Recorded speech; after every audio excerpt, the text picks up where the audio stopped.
Millennium Studio 啦，我係呢度嘅創辦人 Teacher Michelle。我哋嘅 studio 咧就主要係for all ages 啦，唔同嘅年紀咧，只要好喜歡創作美術都歡迎嘅。咁如果課程方面咧，主要就係分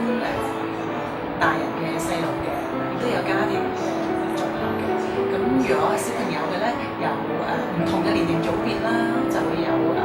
立體平面多媒體嘅創作課程嘅。咁大人咧就比較係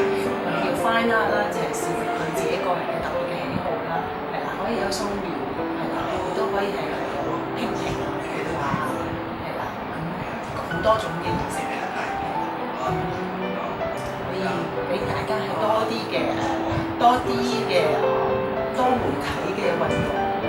就唔係嗰種好傳統嘅好死板嘅，就講學畫素描就係一路咁學畫素描。就希望咧培養佢哋嘅思維係有自己嘅創作思維啦，同埋咧能夠識得活用各種嘅媒介去表達